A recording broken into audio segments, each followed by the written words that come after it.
नमस्कार दोस्तों, एक बार फिर से बहुत बहुत स्वागत है आप सभी का मेरे YouTube channel AYT India academy पर। दोस्तों, आज की वीडियो में हम लोग जानेंगे लॉट नंबरिंग या बैच नंबरिंग के बारे में। साथ ही हम जानेंगे मटेरियल ट्रेसेबिलिटी के बारे में। तो इस वीडियो में हम लोग कवर करेंगे कि लॉट नंबर क्या होता है, लॉट नंबर कैसे दिया जाता है, मटेरियल ट्रेसेबिलिटी क्या होती है, मटेरियल ट्रेसेबिलिटी कैसे की जाती है और इनको यूज करने का क्या फायदा है, क्या बेनिफिट है अगर हम लॉट नंबर या ट्रेसेबिलिटी यूज में लेकर के आते हैं। साथ ही कस्टमर्स की जो ऑडिट होती है उसके अंदर भी ये ट्रेसेबिलिटी जो है, मटेरियल ट्रेसेबिलिटी एक क्रिटिकल क्लॉजेस के अंदर आती है, क्रिटिकल पॉइंट्स के अंदर आती है और कस्टमर इसको जरूर चेक करता है। उसका कारण क्या है वो आप लोगों को आगे कंफर्म हो जाएगा। दोस्तों, सबसे पहले हम जानेंगे लॉट नंबरिंग क्या होती है या लॉट नंबर क्या होता है। बेसिकली लॉट नंबर एक ऐसा नंबर है, एक ऐसा यूनिक आइडेंटिफिकेशन नंबर है जो एक स्पेसिफिक क्वांटिटी को किसी मैन्युफैक्चरिंग प्रोसेस के दौरान दिया जाता है। या इसको दूसरे शब्दों में समझे, जैसे कि आपने एक ऑर्डर लिया कि आपको कोई 10,000 पीस बनाने हैं। तो जो वो आप 10,000 पीस बना रहे हो तो वो एक क्या हो गया, एक लॉट हो गया या एक बैच हो गया। प्रोडक्ट आपका है ABCD जो बार बार आप बनाते रहते हो, रिपीटेड बनाते हो, लेकिन आप क्या करते हैं उसको एक स्पेसिफिक ऑर्डर रिलीज करते हैं नीचे प्रोडक्शन में। तो वो क्या होता है, लॉट या बैच होता है। तो सपोज मैंने 10,000 पीस या 1,000 पीस का एक लॉट लिया, एक बैच लिया, तो उसको मैं क्या बोलूंगा, लॉट बोलूंगा। उसको मैंने प्रोडक्शन के अंदर लिया कि मुझे प्रोडक्शन में ये प्रोडक्ट जो है तैयार करना है। तो उस लॉट को जो मैं एक नंबर दूंगा, एक आइडेंटिफिकेशन दूंगा, उसको हम क्या बोलेंगे, लॉट नंबर या बैच नंबर। जैसे कि आपको स्क्रीन के ऊपर एक पुदीन हरा फिज लेमन का पैकेट दिख रहा है। यहां पे आपको दिख रहा है बैच नंबर, सबसे ऊपर लिखा है रुपी, ये कितने रुपए का है, उसके बाद बैच नंबर, उसके बाद मैन्युफैक्चरिंग डेट, उसके बाद एक्सपायरी डेट। भाई इन्होंने मैन्युफैक्चरिंग एक्सपायरी डेट तो लिखी दी, यहाँ अमाउंट भी लिख दिया, तो इनको बैच नंबर लिखने की क्या जरूरत थी। तो क्या होता है कि इससे क्या है, इस जो पैकेट है उसकी एक ट्रेसेबिलिटी बन गई, उसकी एक आइडेंटिफिकेशन हो गई कि भैया ये जो है MN2001 का लॉट का मटेरियल है। अब इसको अगर हमें ट्रेस करना हो, जब कोई दिक्कत आए या किसी तरीके कोई डिफेक्ट निकले, तो हम उसको लॉट नंबर के थ्रू ट्रेस कर सकते हैं। अब ट्रेसेबिलिटी के बारे में जानते हैं। बेसिकली ट्रेसेबिलिटी क्या है, ट्रेस एबिलिटी से बना है ट्रेसेबिलिटी, जैसा आपको यहां दिख भी रहा है ट्रेस एबिलिटी। तो ट्रेसेबिलिटी क्या है, यह एक ऐसा प्रोसेस है या ऐसा प्रोसीजर है जिसमें हम किसी मैन्युफैक्चरिंग प्रोसेस के अंदर किसी स्पेसिफिक यूनिट में from raw material to dispatch ये ट्रेस कर सके कि ये वाला जो कंपोनेंट है, ये वाला जो आइटम है किस किस स्टेज से गुजरा है, इसके अंदर क्या क्या रॉ मटेरियल लगे हैं, ये कब कब बना। तो उसको हमें बैक एंड पे जाके अगर ट्रेस करना हो तो हम इसे कैसे कर पाएंगे, इसको हम कर पाएंगे लॉट नंबर या बैच नंबर के थ्रू। तो जब उसको हम ट्रेस करेंगे उसको हम बोलेंगे ट्रेसेबिलिटी। और उसके लिए क्या जरूरी है, उसके लिए जरूरी है एक लॉट नंबर। नहीं तो अगर मैंने कहीं लॉट नंबर नहीं डाला किसी प्रोडक्ट के ऊपर, या मैंने कोई बैच नंबर नहीं डाला और उसमें कोई कस्टमर कंप्लेंट आ गई और आपको बोलूं कि भाई इसका जरा मुझे अब बही खाता दो कि किस किस कारण से इसमें कंप्लेंट आई है या आ सकती है, या मेरे को जो वो कंप्लेंट मिली, हो सकता है उस पूरे के पूरे लॉट में सेम प्रॉब्लम हो, उस पूरे के पूरे लॉट के अंदर सेम प्रॉब्लम हो और मुझे वो प्रोडक्ट मार्केट से उठाना हो। तो कैसे करूंगा जब मैंने उसको कोई लॉट नंबर या बैच नंबर ही नहीं दिया। तो ट्रेसेबिलिटी के लिए सबसे ज्यादा जरूरी क्या है, लॉट नंबरिंग करना, उसको एक बैच नंबर देना, एक लॉट नंबर देना। और ट्रेसेबिलिटी के थ्रू हम क्या क्या मॉनिटर करते हैं, सप्लायर मॉनिटर करते हैं कि ये किस सप्लायर से आया मटेरियल, इसके अंदर क्या क्या रॉ मटेरियल बीओपी पार्ट्स लगे, इंस्पेक्शन के रिकॉर्ड कि इस पे किस किसने इंस्पेक्शन करी, कब कब इंस्पेक्शन हुई, मैन्युफैक्चरिंग की डिटेल सारी, उसमें कौन व्यक्ति लगा था, किस मशीन पे हुआ था, किस टूल से बना था, किस तरीके से बनाया था, time spent at each station, किस किस स्टेशन के ऊपर कितना कितना टाइम स्पेंट हुआ था। तो अगर हम ढंग से लॉट नंबरिंग, बैच नंबरिंग कर लेते हैं तो हम इस लेवल तक की ट्रेसेबिलिटी के ऊपर जा सकते हैं। वो करेंगे कैसे, वो मैं आपको आगे बताऊंगा कि आप इस लेवल तक ट्रेसेबिलिटी कैसे कर सकते हो। अब ये ट्रेसेबिलिटी जरूरी क्यों है?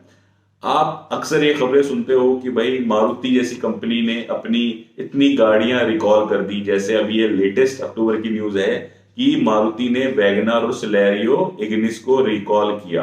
कितनी? 9,925। एग्जैक्ट क्वांटिटी देख रहे हो आप, 9,925।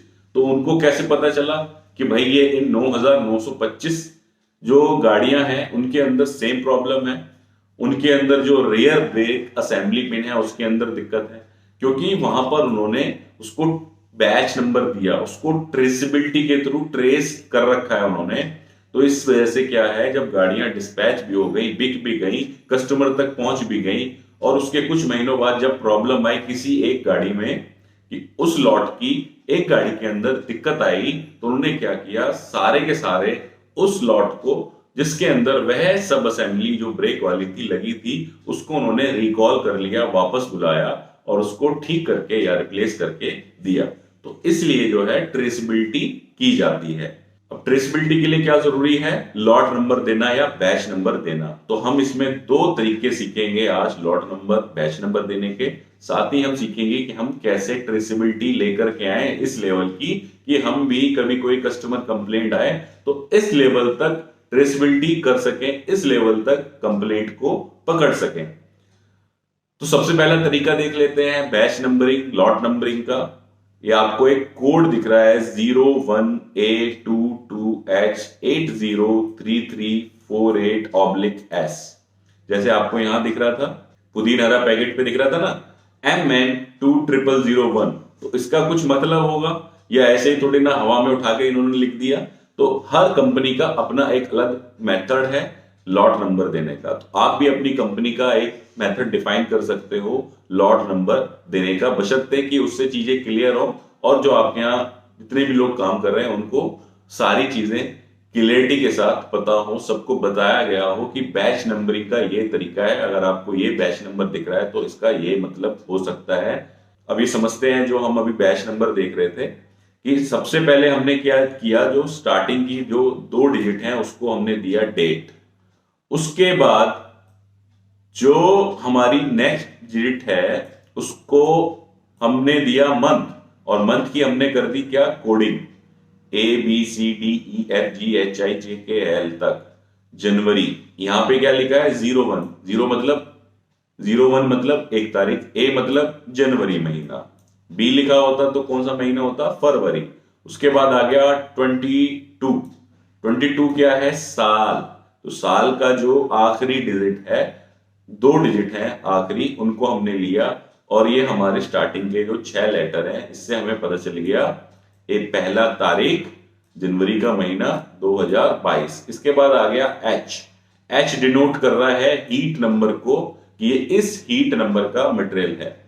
उसके बाद हमने दिया 803348, कि हमें जो हीट नंबर पे जो रिपोर्ट मिली उसका नंबर हमने यहां डाल दिया 803348। अब उस जिसको हमें जब ट्रेस करना होगा तो उस नंबर की रिपोर्ट को देंगे। कुछ लोग यहाँ पर इनवॉइस नंबर भी डाल देते हैं, और कुछ लोग यहाँ पे गेट एंट्री नंबर भी डाल देते हैं, कि जब आपका मटेरियल गेट के अंदर एंट्री हुई तो उसकी एक रिपोर्ट बनती है जो ERP के अंदर है, कि सॉफ्टवेयर के अंदर पंच होती है। तो वहां से भी आप ट्रेस कर सकते हो कि ये जो मटेरियल है किस सप्लायर से आया था, कब आया था, इसकी MTC क्या क्या है, वो सारी चीजें जानकारी चेक की जा सकती है प्रॉब्लम आने पर। उसके बाद हमने क्या किया, ऑब्लिक और एस से क्या हो गया, हमारा सप्लायर है ऑब्लिक के बाद। तो सप्लायर के भी हमने क्या किए, कोड दे दिए। जैसे एस से शार्प इंडस्ट्रीज, ए से अरविंद ऑटो, आर से रावत इंडस्ट्रीज, जे से JMJ। तो इस तरीके से आप कोडिंग कर सकते हो अपने जितने भी सप्लायर्स हैं, या उनको एक सीक्वेंस नंबर भी दे सकते हो 1 2 3 4 5 6 7 8 9 10। तो ये आपको डिसाइड करना है कि आपको अपना बैच कोडिंग का सिस्टम क्या रखना है। अब ये बैच नंबर आपको कब देना है, जब भी मटेरियल आया, कोई भी रॉ मटेरियल आया, कोई भी BOP आया, उसको एक बैच नंबर हम दे देंगे। और इसको हम आगे जब हम प्रोडक्शन में मटेरियल इशू करेंगे तो वहां पे हम देंगे कि हमने इस बैच का मटेरियल आपको ABC प्रोडक्ट बनाने के लिए, उसको हम फिर प्रोडक्शन रिपोर्ट के ऊपर भी रिकॉर्ड करेंगे कि मैंने इस लॉट से ये मटेरियल बनाया। इसी तरीके से हमने क्या किया, यहाँ पे पूरा कार्य निर्देश लिखा हुआ है कि ये लॉट नंबरिंग कैसे करनी है। तो सबसे पहले हमने क्या लिखा, सबसे पहले हमने तारीख की 2 डिजिट लेनी है, महीने का कोड लिखना है, उसके बाद साल के आखिरी के 2 अक्षर लिखने हैं, फिर MTC number, RM lot number या एमआरएन नंबर लिखना है या इनवॉइस नंबर लिखना है। हीट नंबर एच के बाद ऑब्लिक लगा करके हमने सप्लायर का कोड लिखना है। तो ये इस तरीके का पूरा एक कार्य निर्देश बन करके जहां पे मटेरियल रिसीव होता है वहां पर बड़ा बड़ा डिस्प्ले होना चाहिए, ताकि कोई भी आसानी से उसको मटेरियल को लॉट नंबर, बैच नंबर दे सके। कुछ कंपनीज के अंदर क्या होता है, ये ऑटो जनरेट भी होता है बैच नंबर। ये तो हो गया एक मैनुअल। तो आप इस तरीके से अपने सॉफ्टवेयर के अंदर, ईआरपी के अंदर फॉर्मुलेशन कराते हो कि जब भी वो मटेरियल आएगा, किस सप्लायर से आया, कब आया, कौन सा था, क्या एमआरएन नंबर थी, तो ये ऑटो जनरेट हो जाएगा लॉट नंबर। फिर उसको आगे आगे आप प्रोडक्शन में जैसे जैसे रिलीज करोगे वैसे वैसे आगे आगे वह lot number, batch number move करता जाएगा। मैंने जो जॉब कार्ड वाली वीडियो बनाई है, अगर आपने नहीं देखी तो अभी आकर देखो। उसमें भी हमने क्या किया है, जब हम मटेरियल को इशू कर रहे हैं वहां पर भी हमने लॉट नंबर, बैच नंबर का एक ब्लॉक दिया हुआ है, जहां पर कि आपको लॉट नंबर या बैच नंबर मेजर करना है। वो भी किस लिए है, ट्रेसेबिलिटी के लिए ही है। अब एक और तरीका सीख लेते हैं लॉट नंबर देने का, थोड़ा सा आसान तरीका है, जिसमें हमने क्या किया, स्टार्टिंग की जो 2 डिजिट है उनको दे दिया हमने तारीख 01, महीने की हमने जो नंबरिंग है वही रखी 1 से लेके 12, 01 है तो मतलब जनवरी, 02 है तो फरवरी, 03 है तो मार्च, और यहाँ पे क्या है 11, इसका मतलब है नवंबर, और 22 यानी कि साल के 2 जो आखिरी है वो हमने ले लिए, 2022 का मटेरियल है। ऑब्लिक में आ गया हमारा 1 2 3 4 5। इसको हमने क्या किया, इनवॉइस नंबर, एमआरएन नंबर या जीआरएन नंबर जो होता है, material receipt note, goods receipt note, वह यहां पर दे दिया। ये थोड़ा सा आसान तरीका है कि आपको पता है कि यह मटेरियल 1 नवंबर 2022 को आया था और इनवॉइस नंबर या एमआरएन नंबर 1 2 3 4 5 के अगेंस्ट में आया था। जब आपको यह ट्रेस करना होगा बैकएंड पे जाकर के, आप क्या करोगे, 1 नवंबर 2022 की डिटेल निकालोगे, उसके अंदर एमआरएन नंबर देखोगे 1 2 3 4 5, आपको खटाक से पता चल जाएगा ये किस सप्लायर से आया था, इसकी एमटीसी का रिकॉर्ड, इसके इंस्पेक्शन का रिकॉर्ड, आप उस तरीके से वहां से जाकर के चेक कर सकते हो। ये थोड़ा सा आसान तरीका है, क्योंकि आप चीजों को जितना सिंपल रखोगे उतना बेहतर है, और यही फिर लॉट नंबर आगे आगे आगे आगे मूव करता जाएगा। अब आप ट्रेसेबिलिटी कैसे करोगे, तो ट्रेसेबिलिटी के लिए हम मैन्युफैक्चरिंग प्रोसेस से समझते हैं कि ट्रेसेबिलिटी कैसे करेंगे। तो हम यहां पर ले रहे हैं कि इंजेक्शन मोल्डिंग का प्रोसेस। सबसे पहले मटेरियल प्री हीट होगा।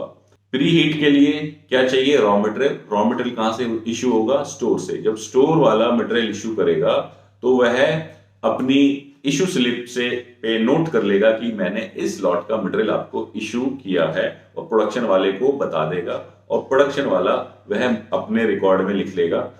उसके बाद जब हम उसको इंजेक्शन मोल्डिंग पर लेकर के आएंगे, जब जब वह मटेरियल बनेगा जो उस रॉ मटेरियल से हमें मिला है, हम क्या करेंगे, वहां पे लॉट नंबर मेंशन करते जाएंगे प्रोडक्शन रिपोर्ट के ऊपर कि यह वाला मटेरियल मेरा 1 2 3 4 5 लॉट नंबर का जो रॉ मटेरियल है इसके अंदर लगा है, या 4 5 6 7 8 का बीओपी इस मोल्डेड पार्ट के अंदर लगा है। फिर वह मटेरियल क्या होगा, आगे मूव होगा विजुअल इंस्पेक्शन पे। तो जैसे ही वह मटेरियल ट्रांसफर होगा विजुअल इंस्पेक्शन पे, वहां पर भी प्रोडक्शन वाला उनको लिख करके देगा कि आपको जो मैं मटेरियल दे रहा हूं यह इस लॉट नंबर के रॉ मटेरियल से तैयार हुआ है। फिर विजुअल इंस्पेक्शन वाला अगर उसको रनर कटिंग में दे रहा है तो वहां पर भी उसको दिया जाएगा लिख करके कि यह मटेरियल इस लॉट नंबर का है। तो हर जगह क्या है, वह लॉट नंबर मेंशन होता जाएगा रिपोर्ट के ऊपर और टैग्स के ऊपर। इसके बाद यह मटेरियल पहुंच जाएगा प्राइमरी पैकिंग में, वहां भी लॉट नंबर में मेंशन करेगा कि यह मैंने इस लॉट के मटेरियल से बनाया है या पैक किया है। ऐसे ही ये फाइनल पैकिंग तक पहुंच करके मटेरियल क्या होगा, एफजी स्टोर के अंदर जाकर के रख जाएगा। तो जब हम एफजी स्टोर में इसको रखेंगे तो टैग के ऊपर हम मेंशन कर देंगे कि यह वाला जो मेरा मटेरियल है यह इस लॉट नंबर से बना है। साथ ही हम क्या करेंगे, जो वो हमने एक लॉट लिया था उसको भी एक हम लॉट नंबर देंगे कि ये मेरा इस लॉट का मटेरियल है जो तैयार हुआ है। तो अगर आपने मेरी जॉब कार्ड वाली वीडियो नहीं देखी है तो एक बार देख लीजिए, उसमें आपको और चीजें क्लियर हो जाएंगी कि ये कैसे लॉट नंबर कैसे काम करता है। ऊपर आपको लिंक दिख रहा होगा, उस पर क्लिक करके आप जॉब कार्ड वाली वीडियो पे जा सकते हो कि वहां से हम ट्रेसेबिलिटी को कैसे कवर कर सकते हैं।